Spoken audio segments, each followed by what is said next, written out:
श्रोते हो नमस्कार. धातू, अग्नी आणि रंग यांच्या अद्भुत संगमातून जेव्हा कलाकृती जन्माला येते तेव्हा तो केवळ दागिना राहत नाही, तर ती कलाकाराच्या कल्पकतेची, संयमाची आणि सौंदर्य दृष्टीची जिवंत अभिव्यक्ती बनते. आज अशाच एका जागतिक दर्जाच्या कलाकाराला आपण आपल्या आकाशवाणी सिंधुदुर्ग नगरी केंद्रावर आमंत्रित केलंय. आपल्या घराण्याचा पारंपरिक सोनार कामाचा समृद्ध वारसा जपत असताना त्याला आधुनिक कलादृष्टीची जोड देत भारतासह Hungary, Estonia, Germany, Russia, Japan, Australia अशा अनेक देशांमध्ये आपल्या कलाकृतींचा ठसा उमटवलेला आहे, असे स्टुडिओ ज्वेलर, मेटल स्मिथ आणि विट्रियस एनेमेलिस्ट मेघन साळगावकर आज आपल्या सोबत आहेत. त्यांच्या कलाप्रवासाविषयी, धातूकाम आणि एनेमेलिंगच्या वैशिष्ट्यांविषयी आणि या दुर्मिळ कलेच्या भविष्याविषयी आज आपण त्यांच्याशी मनमोकळ्या गप्पा मारणार आहोत. नमस्कार मेघनजी. नमस्कार. आमच्या सिंधुदुर्गनगरी आकाशवाणी केंद्रावर आपलं मनपूर्वक स्वागत आहे. धन्यवाद. मेघनजी, आपल्या बालपणापासून सुरुवात करूया. लहानपणापासूनच सोनं, चांदी, दागिने आणि कलात्मक काम यांचं वातावरण तुम्ही पाहिलंय, तर त्या वातावरणामुळे आपल्यातला कलाकार घडवण्यात कितीसा हातभार लागलाय? नमस्कार. मी मेटल स्मिथ स्टुडिओ ज्वेलर इनॅमलिस्ट म्हणून काम करतो. गेली 25 वर्ष मी काम करतो ह्या क्षेत्रामध्ये. बर. माझा जन्म बांदा, सावंतवाडी निसर्गरम्य ठिकाणी झाला आहे. महाराष्ट्र गोवा सीमा बॉर्डरवरती बांदा या छोट्याशा गावामध्ये आमच्या वडिलांचा सोनार कामाचा व्यवसाय आहे. माझं 10वी पर्यंतचं शिक्षण जे आहे ते बांद्यालाच खेमराज मेमोरियल इंग्लिश स्कूलमध्ये झालं. बर. आमच्या घरी आईला चित्रकला, शिवणकाम आणि प्लस सोनार काम ह्याच्यामध्ये पण खूप विशेष रस होता. त्याच्यामुळे कदाचित तो गुण माझ्यामध्ये उतरला असेल असं मला वाटतं कधी कधी. चित्रकलेची मला खूपच आवड लहानपणापासून, किंवा काही हस्तकला किंवा पेपर चिकटवणं, काहीतरी रंगवणं वगैरे, किंवा काहीतरी कापत बसणं, हे अगदी मला लहानपणापासूनच करायचो मी ते. त्यामुळेच तुमच्या या कलेकडे वळण्यासाठी हे सगळं म्हणजे पोषक वातावरण तुमच्या घरामध्ये होतं. तर तुमच्या घराण्याला तब्बल 75 वर्षांचा समृद्ध असा वारसा आहे मेघनजी, आणि हा वारसा जपत असतानाच स्वतःची वेगळी ओळख निर्माण करण्याचा विचार तुमच्या मनात कधी आणि कसा आला? जसं आमच्या बांद्याच्या घरी सोनार कामासाठी पिढीजात व्यवसायाला 75 वर्षाचा वारसा लाभला आहे, तसं माझ्या आईच्या म्हणजे माहेरी मालवण त्यांच्या घराला पण 75 वर्षांचा वारसा लाभला आहे. जसं की माझे आईचे वडील ते पण दागिन्यांमध्ये आणि धातूकामामध्ये काम करायचे, किंवा एम्बॉसिंग करणं वगैरे पत्र्यामध्ये वगैरे, असं मी आईकडनं नेहमी ऐकायचो. त्याच्यामुळे मला नेहमी जिज्ञासा असायची की नक्की काय असतं ते प्रकार, एम्बॉसिंग वगैरे धातूच्या पत्र्यावरती वगैरे करतात असं. मी शाळेमध्ये असताना मला बाकीच्या विषयांमध्ये फारसा रस नव्हता, पण चित्रकलेमध्ये मी अगदी आवर्जून म्हणजे जास्त लक्ष त्याच्यामध्ये असायचा. भले 10वी मध्ये जरी असेल की बाकीची मुलं खरडे घासी अभ्यास करतात तसे करायचे ते, पण मी तसं नाही. मी शाळेत जेवढा अभ्यास करायचो तेवढाच करायचो, बाकी घरी आल्यावर सगळं रंगकाम आणि काय काय करत बसायचो. त्याच्यामुळे मला लहानपणापासून, आणि मी दूरदर्शनावरती कधी कधी कार्यक्रम लागायचे चित्रकलेचे वगैरे, किंवा सुरभी वगैरे त्यावेळी होते म्हणजे, तर त्यांचे मी आवडीने बघायचो. आणि आमच्या शाळेमध्ये चित्रकलेचे शिक्षक अंबिये सर, नंतर मग पियणकर गुरुजी, ते पण आम्हाला म्हणजे सर जेजेस क्लब आर्ट बद्दल सांगायचे मुंबईला असं आहे तसं आहे, पेंटिंग वगैरे शिकवतात तिकडे, मोठमोठे आर्टिस्ट तिकडनं बाहेर पडतात, मोठे मोठे चित्रकार होतात जागतिक दर्जाचे. मला पण वाटायचं की 10वी नंतर भविष्यामध्ये इथे बाकीच्या ठिकाणी न जाता जे मध्येच ऍडमिशन घ्यायचं आणि तिकडनं म्हणजे भविष्यामध्ये काय मला काम करता येईल ते बघायचं असं. म्हणजे त्याच दृष्टीनं तुम्ही त्या क्षेत्रात शिरायचं असं तुम्ही अगदी त्या वेळेलाच ठरवलं? हो. आणि 10वी नंतरच मी मुंबईत पहिल्यांदा गेलो. बरं. आणि माझ्या आईचा सक्का भाऊ तो पण जे मधनं त्याचं शिक्षण झालेलं अप्लाइड आर्टमध्ये, तो पण चांगला डिझायनर आणि ग्राफिक डिझायनर आहे म्हणजे होता आता. त्यानंतर माझ्या आईचा आते भाऊ तो पण ग्राफिक डिझायनर, हे सगळे जे मधनं. मी मुंबईला गेलो 93 साली, तेव्हा माझी मावस बहीण पण ती पण तेव्हा शिकायची अप्लाइड आर्टमध्ये. तसं आमचे बरेचसे आहेत. तुमचं घराणंच थोडक्यात कलाकारांचं आहे असं म्हणायला हरकत नाही. तुम्हाला घरातून परंपरेचं शिक्षण मिळालंच होतं, पण त्याचबरोबर सर जे स्कूल ऑफ आर्टमध्येही आपण शिक्षण घेतलंय मेघनजी. तर या औपचारिक शिक्षणानं आपल्यातला कलाकार नेमका कसा घडला? कारण तुम्ही ज्या फाईन आर्टला गेलात, बऱ्याच शाखा असतील ना? हो. हा, मग त्यातनं तुम्ही कसं हे निवडलत किंवा काय जाणून घ्यायची खूप उत्सुकता आहे. मी गावी होतो तेव्हा मला फक्त चित्रकलाच एवढंच माहित होतं. मेमरी ड्रॉइंग, स्टील लाईफ वगैरे किंवा नेचर ड्रॉइंग असं. पण मुंबईमध्ये गेल्यानंतर, आर्ट स्कूलमध्ये गेल्यानंतर आम्ही बघितलं की तिथे ड्रॉइंग अँड पेंटिंग आहे, स्कल्पचर आहे, सिरॅमिक आहे, टेक्स्टाईल डिझाईन आहे, इंटिरियर डिझाईन आहे, नंतर मग सिरॅमिक्स आहे, असे बरेचसे स्ट्रीम्स आहेत त्याच्यामध्ये, शाखा. त्याच्यामध्ये आमच्या वेळी 10वी नंतर होतं फाउंडेशन 1 वर्ष आणि 4 वर्ष स्पेशलायझेशन म्हणजे डिग्री होता. तर पहिलं वर्ष फाउंडेशनला सगळं कॉमन असायचं, म्हणजे अजूनही आहे. तर त्यामध्ये सगळे बेसिक ड्रॉइंग्स वगैरे, आणि नंतर सेकंड इयर पासनं स्पेशलायझेशन कोर्स घ्यायचा, म्हणजे ड्रॉइंग अँड पेंटिंग स्पेशलाइज, म्हणजे कल्चर स्पेशलाइज. तर जेव्हा फाउंडेशन माझं पूर्ण झालं तेव्हा मी पहिला प्रेफरन्स दिलेला म्हणजे drawing and painting. Metal work पण मला माहित होतं, पण मी सेकंड ऑप्शन जेव्हा फॉर्ममध्ये भरलेला तेव्हा मी मेटल वर्कमध्ये टिक केलेली. पण नंतर फी भरायच्या दिवशी मी पेंटिंगच्या क्लासमध्ये आम्हाला सांगितलं की जाऊन तिकडे ड्रॉइंग करत बसा. आमच्या जेजेमध्ये जुनी अशी मॅनिक्विन्स आहेत तिकडे, ग्रीप स्कल्पचर्स वगैरे, तर त्यांचे ड्रॉइंग्स करायचे, रेंडरिंग वगैरे. तर आम्ही काम करत होतो. तर तेव्हा लवाटे म्हणून प्रोफेसर होते आम्हाला फाउंडेशनला. तर त्यांनी मला खांद्यावर हात ठेवला आणि विचारलं, हे काय करतो, चल मी तुला दाखवतो. आणि मला उचललं आणि मेटल वर्कच्या क्लासमध्ये घेऊन गेले. हे बघ, इथे सगळं मेटल वर्क वगैरे चालतं, सगळं काय काय मला दाखवलं होतं, एम्बोसिंग वगैरे कसं करतात, मग ते अजून प्रोसेस वगैरे दाखवलं. मला सांगितलं, तुझं बॅकग्राऊंड सोनारच आहे ना, मग तुला हे सगळं उपयोगी पडेल व्यवस्थित लवकर, म्हणजे आणि तुझं काम पण एकदम म्हणजे खूप रिफाईन काम करतो, बारीक कटिंग वगैरे, तर ते हे तुला चांगलं आहे बाकीच्या इतर स्ट्रीम्सपेक्षा. तर मी नंतर मग मेटल वर्कमध्ये ॲडमिशन घेतली आणि नंतर मग सेकंड इयर पासून फायनल इयर पर्यंत मेटल वर्कच होतं. ड्रॉइंग अँड पेंटिंग केलं असतं तरी मी मेटल वर्कमध्येच काहीतरी, मला कारण ती आवड आहे लहानपणापासून. कारण लहानपणापासून मी सगळं बघत आलोय की हातोडा कसा पकडायचा, नंतर सोनं कसं आठवतात, हे सगळ्या प्रोसेस मी तेव्हा शिकलो. पण नंतर सेकंड इयरमध्ये मी म्हणजे मेटल वर्कने फुली त्याच्यामध्ये काम केलं. विट्रियस एनेमेलिंग हा शब्द मेघनजी अनेक श्रोत्यांसाठी नवीनच असेल. अगदी सोप्या भाषेत सांगायचं झालं तर ही कला नेमकी काय आहे, काय सांगाल? विट्रियस एनेमेलिंग हा इंग्लिश शब्द झाला. भारतामध्ये त्याला मीनाकाम किंवा मीनाकरी असं म्हणतात. आणि ही खूप जुनी टेक्निक आहे, एक तंत्र. जसं की भिंतीवरती चित्र काढणं वगैरे किंवा टेम्परा किंवा कोरीव काम करणं वगैरे, तशी ही एक डेकोरेशनची टेक्निक आहे. ज्याच्यामध्ये जे रंग वापरले जातात काचेचे असतात, विशिष्ट प्रकारची काच असते आणि त्याची मग ती पावडर फॉर्म मध्ये ती बनवली जाते, म्हणजे आणि त्याचं लेपन धातूच्या पत्र्यावर केलं जातं. आणि मग ती जी वस्तू किंवा म्हणजे जो पत्रा, तर तो भट्टीमध्ये 750 डिग्री सेल्सिअस ते 850 डिग्री सेल्सिअस एवढ्या उच्च तापमानाला ते भट्टीमध्ये. तो पत्रा कसला असतो, कुठल्या धातूचा? हे जे इनामेलिंग टेक्निक आहे तर ते सोन्यावरती, चांदीवरती, तांब्यावरती, स्टील किंवा लोखंडावर होतं. आणि मुख्य म्हणजे इनामेलिंगचा उपयोग हा दागिन्यांवरती होतो किंवा जेवण बनवायच्यासाठी जी भांडी वगैरे वापरतात त्याच्यावर होतो, किंवा बाथ टब्स, शॉवर ट्रे ह्याच्यावर होतो. आर्किटेक्चरल साईन बोर्ड्स किंवा मोठे मोठे आर्किटेक्चरल क्लॅडिंग्स वगैरे असतात त्याच्यावर होतो. कारण याची जी टिकाऊपणा आहे ती खूप बऱ्यापैकी आहे इतर मटेरियलपेक्षा. आणि दुसरी गोष्ट आहे की कुठल्या हवामानाचा किंवा पाण्यावरचा काही परिणाम होत नाही.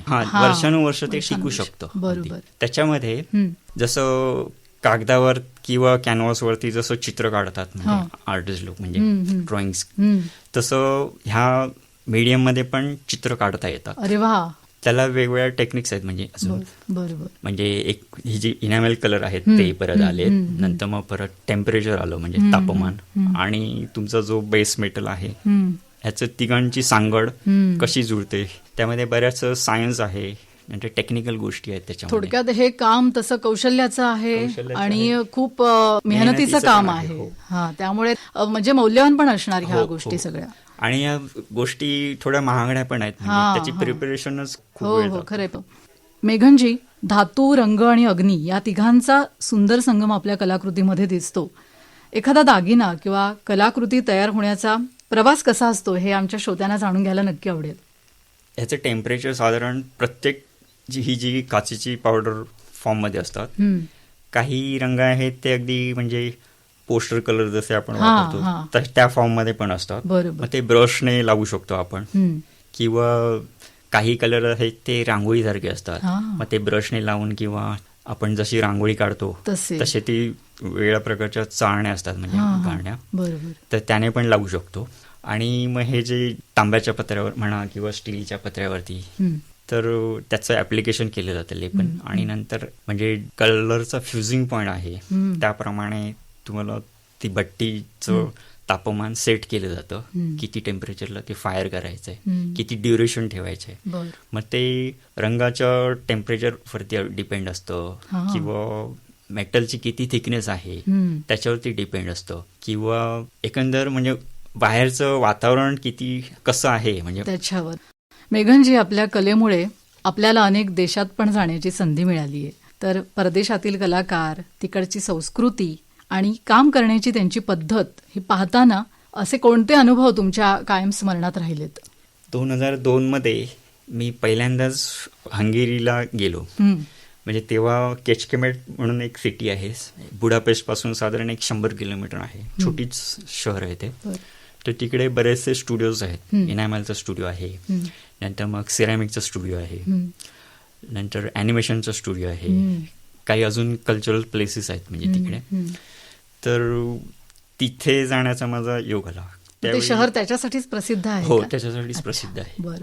आणि तिथे मेनली हे 2 स्टुडिओज आहेत, एक इनॅमलचं आहे आणि सिरॅमिकचं आहे. हम्म. तर मी जेव्हा गेलो तेव्हा ते साधारण एक 28वं वर्ष होतं त्या स्टुडिओचं. अच्छा. मी गेलेलो तेव्हा साधारण एक 60 आर्टिस्ट होते तिकडे हम्म.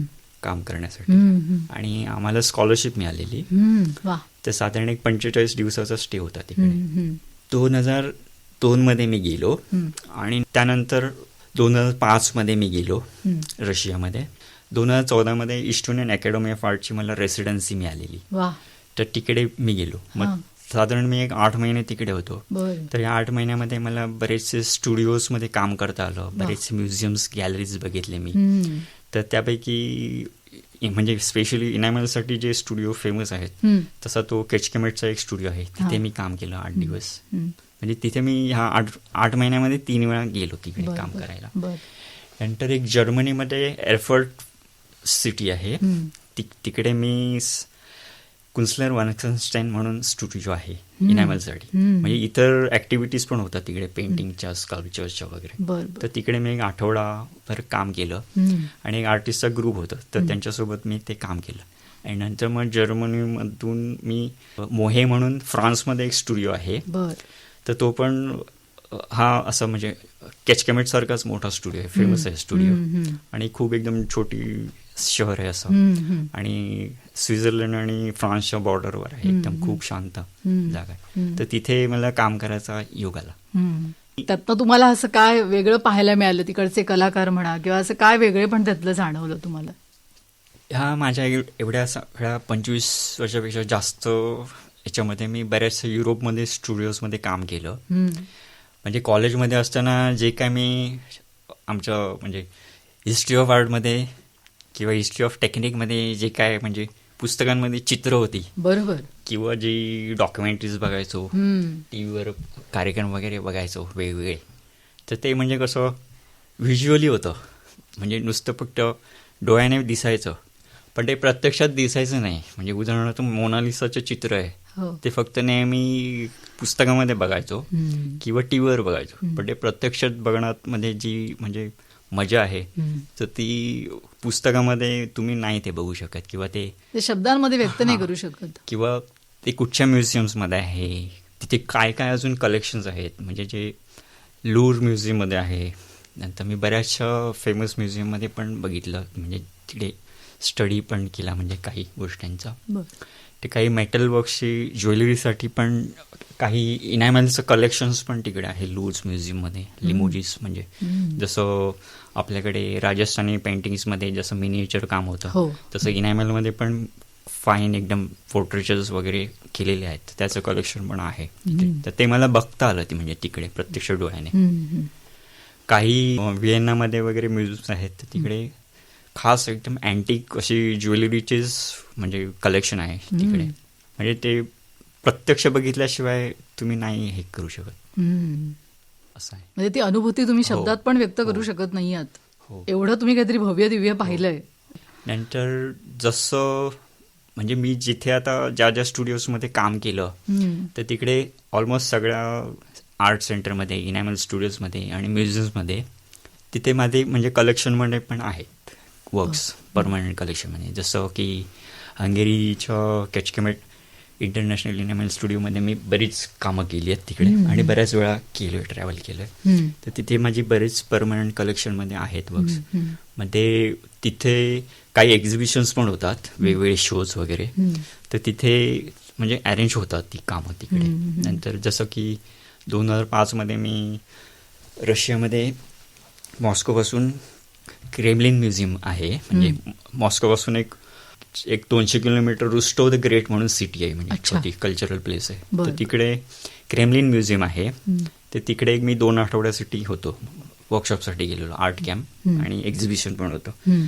तर तिकडे त्या म्युझियममध्ये पण माझी कलेक्शन आहेत, अजूनही आहेत. वा, ही खूप कौतुकास्पद गोष्ट आहे आमच्या सिंधुदुर्गवासियांसाठी. मेघनजी, परदेशात काम केल्यानंतर पुन्हा आपल्या मातीत, आपल्या गावी सावंतवाडीत येऊन काम करण्याचा तुम्ही निर्णय घेतलात आणि स्टुडिओ मेसाची कल्पना तुम्हाला सुचली. ती त्याच्याबद्दल ऐकायला आवडेल आम्हाला. मी आजवर म्हणजे जेवढे युरोपमध्ये काम केलेत मोस्टली इनॅमल स्टुडिओजमध्ये, तर ते मोठ्या शहरांपासून जरा दूरच आहेत, म्हणजे शांत गावांमध्ये.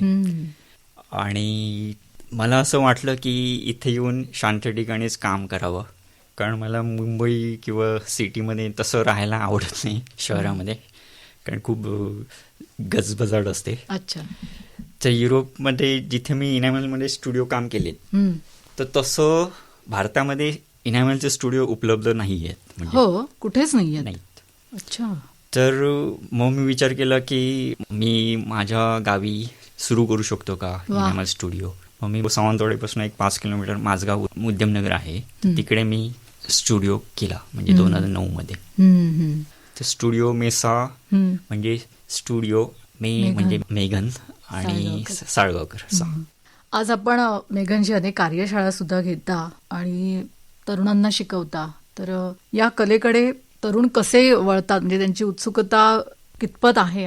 भारताचा समजा जर विचार करायचा झाला तर इकडे आर्ट स्कूल्स बरेच आहेत किंवा डिझाईन स्कूल्स पण आहेत, पण इथे मेटल वर्कसाठी किंवा स्पेशली ज्वेलरीसाठी किंवा इनॅमलिंगसाठी असे खास म्हणजे डिपार्टमेंट नाही आहेत काम करायच्यासाठी. तर त्यामुळे काही लोकांना म्हणजे क्युरिओसिटी आहे की म्हणजे काही लोक बघतात की टीव्हीवर बघतात किंवा पुस्तकांमध्ये बघतात, पण तशी इन्फ्रास्ट्रक्चर इथे तसं नाही आहे डिपार्टमेंटमध्ये. बरोबर. त्याच्यामुळे बरेचसे म्हणजे माझ्याकडे विचारणा होते की इनॅमल किंवा मग ते माझ्याशी संपर्क साधतात आणि मग काहीतरी त्यांच्या सवडीने म्हणा किंवा माझ्या सवडीने असं मी वर्कशॉप वगैरे म्हणजे शिकवतो माझ्या स्टुडिओमध्ये. प्रतिसाद चांगला आहे तरुणांचा. हो. आणि मी शिकवतो पण, कारण 2003 ते 2006 मी जे मध्ये फॅकल्टी पण होतो शिकवायला तिकडे 3 वर्ष. त्यांना शिकवताना तुम्हाला काही नवीन शिकायला मिळतं का? हो, माझ्याकडे जे म्हणजे विद्यार्थी म्हणून येतात तर ते वेगवेगळ्या फील्ड्स मधले आहेत. काही आर्ट स्कूल्स मधले आहेत, काही जे हॉबिस्ट आहेत, ज्याला म्हणजे चित्रकलेचे म्हणजे ड्रॉइंग अँड त्याचं बॅकग्राऊंड नाही आहे. काही डिझायनर्स वगैरे येतात, काही आर्टिस्ट येतात, काही नॉन आर्टिस्ट पण आहेत ज्याला आवड आहे, काही सायंटिस्ट पण येतात. वा. किंवा असं कोणीतरी काय आहे आहे बघण्यासाठी पण येत असतील, आपणही जरा बघूया आपल्याला जमतंय का. कारण इनॅमलचे एक हे फील्डच वेगळं आहे, कारण तुम्ही काचेचे रंग मेटलवर लावता आणि ते फायर करता फर्नेस मधनं आणि त्याच्यातून जे काय दिसतं तो तुमचा रिझल्ट आहे. कारण कागदावर किंवा कॅनव्हासवरती जसे तुम्ही रंग लावता आणि सुकल्यानंतर ते जसे दिसणार तर तसं इनॅमेलमध्ये आणि सेरामिकमध्ये असं होत नाही. हा, कारण गोष्टी सगळ्या वेगळ्या आहेत. बरोबर. आर्ट जरी असली तरी ती टेम्परेचर आणि मर्यादा आहेत. हा, इनेमेलिंग शिकायला सुरुवात करणाऱ्या विद्यार्थ्यांना सर्वात आधी मेघनजी कुठली गोष्ट समजून त्यांना घ्यावी लागते? म्हणजे संयम म्हणा, कल्पकता, सराव, काय सांगाल? अर्थात तिन्ही गोष्टी पाहिजेच. एकाच वाक्यात उत्तर. होय. आपल्या इतक्या वर्षांच्या प्रवासामध्ये असे काही प्रसंग किंवा कलाकृती आहेत का जे आजही आठवलं तरी आपलं मन भरून येतं? हो, कारण 2002 मध्ये मी पहिल्यांदाच परदेशामध्ये प्रवास केला. हंगेरीमध्ये इंटरनॅशनल इनॅमल स्टुडिओमध्ये. तेव्हा 28वा आंतरराष्ट्रीय इनॅमल सिम्पोजिझम होतं आणि एक्झिबिशन पण. तर तिकडे मी गेलेलो तेव्हा एक साधारण 6-8 आर्टिस्ट होते. तर तो माझा पहिलाच परदेश प्रवास होता आणि मला खूप जिज्ञासा पण होती. मी तेव्हा जेमतेम 25 वर्षाचा होतो आणि बाकीचे जे आर्टिस्ट होते ते माझ्या वडिलांच्या वयाचे, आजोबांच्या वयाचे होते. अच्छा. आणि वेगवेगळं म्हणजे फक्त इनॅमलशीच कनेक्ट नव्हते की ते दुसऱ्या मीडियम्समध्ये वगैरे काम करायचे. बरोबर. स्कल्पचर्समध्ये, सेरामिक्समध्ये किंवा ग्राफिक डिझायनरमध्ये. तर त्यामध्ये हंगेरीचे तर होतेच, रशियन होते, जर्मन होते, अमेरिकन होते, स्लोवाकियामधनं होते. आणि त्यांचं वेगवेगळ्या काम करण्याची पद्धत कशी आहे, तांत्रिक, नंतर कशा पद्धतीने विचार करतात ते मला बघता आलं. म्हणजे त्यांच्याशी संवाद साधता आला. आणि भाषा तर युरोपमध्ये तसं काही मोठं हे नाही आहे की इंग्लिशच यायला पाहिजे असं नव्हतं. आणि माझं तर इंग्लिश जेमतेमच होतं तेव्हा, म्हणजे अजूनही आहेच. तुम्ही कसा संवाद साधलात मग? आर्टिस्टला भाषेची गरज नसते कधी. कलेचं आदान प्रदान करताना भाषेची अडचण नाही येत. नाही. खरं आहे तुमचं म्हणणं. आणि कलेला कुठली बंधनही नसतात. म्हणजे देशांची म्हणा किंवा इतर कुठलीही बंधनं नसतात कला, म्हणून ती कला ग्रेट असते. आपल्या मते भारतातल्या पारंपरिक हस्तकलेला अजून व्यापक ओळख मिळावी यासाठी कशाची गरज आहे? खूप नितांत गरज आहे. कारण कारागीर हा फक्त पारंपरिक हस्तकला याच्याने विचार करतो आणि डिझायनर हा डिझायनरच्या दृष्टीने विचार करतो. आणि दुसरी गोष्ट अशी आहे की पारंपरिक कलाकार आहे तो फक्त टेक्निकली विचार करतो, त्याला डिझाईन नॉलेज नसतं तेवढंसं. बरोबर. आणि डिझायनर जो आहे त्याचं काम आहे ते फक्त कागदावर आणि त्याला ज्या मीडियममध्ये काम करायचं आहे त्याचं सखोल ज्ञान नसतं. अच्छा, मग ह्याचा सुवर्णमध्य साधण्याची गरज आहे. हो. आणि तसं आहेही. कारण इकडे म्हणजे माझं निरीक्षण आहे की इथे तसं होत नाही म्हणजे दोघांचं.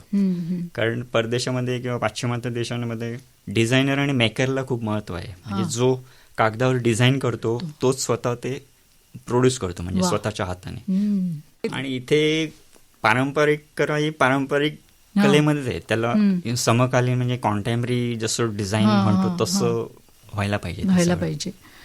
मेघनजी, पुढच्या काळात तुमचं एखादं स्वप्न किंवा एखादा महत्वाकांक्षी प्रकल्प किंवा अजून नवीन काही करण्याची इच्छा आहे? तुर्तास तरी मी जो माझा स्टुडिओ बनवला आहे ते तिथे काही आर्टिस्ट अजून यावेत, तर त्याच्यासाठी मी प्रयत्नशील आहे. किंवा मी पण अजून कुठे दुसऱ्या ठिकाणी अजून वेगळ्या देशांमध्ये अनुभवासाठी, किंवा कारण प्रत्येक गोष्ट कधी संपत नाही. बरं आहे, खरं आहे.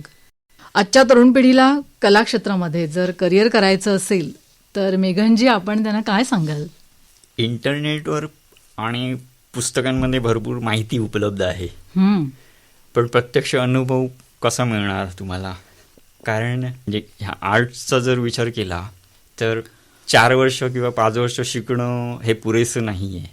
किंवा प्रत्यक्ष काही ठिकाणी जाऊन तुम्ही वेगळ्या ठिकाणी किंवा वेगळ्या संस्कृतीमध्ये जाऊन किंवा वेगळ्या आर्टिस्टसोबत काम करणं हे खूप गरजेचं आहे. आणि 5 वर्षाची डिग्री हे तुम्हाला पुरेसं ज्ञान देणारं नाही आहे. ज्ञान कधी चालू होतं जेव्हा तुम्ही ॲक्च्युअली त्या क्षेत्रामध्ये जाऊन प्रॅक्टिकली काम करता ग्राउंड लेवलला. माझं सध्या तरी एवढंच सांगणं आहे. मी एवढंच सांगू इच्छितो. आणि शेवटी इतकी वर्ष तुम्ही या कलेसोबत जगताय मेघनजी, तर एक कलाकार म्हणून मागे वळून पाहताना या कलेनं तुम्हाला काय दिलं असं वाटतं?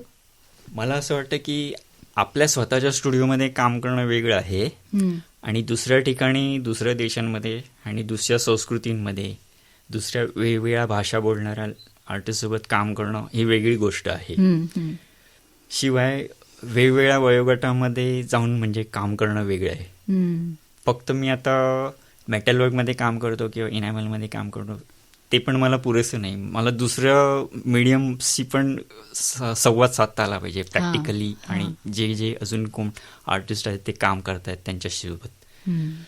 कलाकार या नात्याने माझ्या इतक्या वर्षाच्या अनुभवावरून मी एकच गोष्ट सांगू इच्छितो की भाषा ही काय आर्टिस्टला महत्त्वाची नाही आहे. आणि आपल्या इकडे जे इंग्रजीचं मोठं अवडंबर आहे, अवास्तव महत्त्व दिलं आहे, तसं म्हणजे मी ज्या ज्या देशांमध्ये काम केलं आहे तर मला असं वाटत नाही की इंग्रजी भाषेमुळे माझं काही अडलं आहे तिकडे जाऊन. तर इंग्रजी भाषा न येणं हे पण म्हणजे आर्टिस्टला म्हणजे कलेने तुम्हाला एवढं दिलं ह्या की त्याच्यामुळे कुठली भाषेची अडचण आली नाही किंवा अशा कुठल्याही गोष्टी आलेल्या नाही आहेत की आत्ताची मुलं किंवा असा विचार करू शकतात की मी हे कसं करेन किंवा काय करेन. मी 2 अनुभव सांगतो. 2002 मध्ये आम्हाला प्यायला पाणी म्हणजे युरोपमध्ये तुम्ही डायरेक्ट टॅप वॉटर पिऊ शकता, म्हणजे एकदम फिल्टर असतं. तर मी नेहमी प्यायचो. आणि एक रशियन आर्टिस्ट होती ओल्गा म्हणून, तिला इंग्लिशमधलं काहीच येत नव्हतं, येस आणि नो असंच फक्त. तर ती मला घेऊन गेली आणि एक कागद घेतला, नळाचं चित्र काढलं आणि असं काठ मारली आणि ती म्हणाली की हे नो हे प्याण्यासाठी नाही आहे. मग तिने तिच्याकडची प्यायची बाटली मला दिली प्यायला. दुसरा अनुभव आहे रशियामधला. रुस्टोमध्ये मी 2 आठवड्यांसाठी होतो. आणि साधारण एक 8 आर्टिस्ट होते. मी होतो भारतातून, बाकी सगळे रशियन होते. एक कॅनडामधली होती आणि एक ऑस्ट्रेलियामधली. म्हणजे माझे जे म्हणजे रूम पार्टनर होता ते 80 वर्षाचे होते. आणि त्यांना इंग्लिश तर काहीच नाही, म्हणजे काही फक्त येस आणि नो. तर अशा माणसासोबत मी 2 आठवडे राहिलोय आणि माझं काही जडलं नाहीये. छान सांगितलं तुम्ही मेघनजी. मेघनजी, आपल्या प्रदीर्घ आणि समृद्ध कलाप्रवासातील अनेक प्रेरणादायी अनुभव आपण आज श्रोत्यांशी शेअर केलेत. पारंपरिक भारतीय कौशल्याला जागतिक स्तरावर नेणारा हा तुमचा प्रवास नक्कीच प्रत्येक कलारसिकासाठी प्रेरणादायी असाच आहे. आपल्या व्यस्त वेळापत्रकातून आकाशवाणीसाठी वेळ दिलात त्याबद्दल आपले मनःपूर्वक धन्यवाद. आपल्या आगामी सर्व कला प्रकल्पांसाठी आमच्या सिंधुदुर्ग नगरी केंद्रातर्फे आणि आमच्या श्रोत्यांतर्फे तुम्हाला अनेक हार्दिक शुभेच्छा. धन्यवाद. ह्या आकाशवाणीच्या रूपाने तुम्ही मला संधी दिली मुलाखतीसाठी, त्याबद्दल खूप खूप धन्यवाद. श्रोते हो, आजचे आपले मान्यवर होते सुप्रसिद्ध स्टुडिओ ज्वेलर, मेटलस्मिथ आणि विट्रियस एनेमेलिस्ट श्रीयुत मेघन साळगावकर. पुन्हा भेटूया अशाच एका वेगळ्या व्यक्तिमत्वासोबत. तोपर्यंत नमस्कार.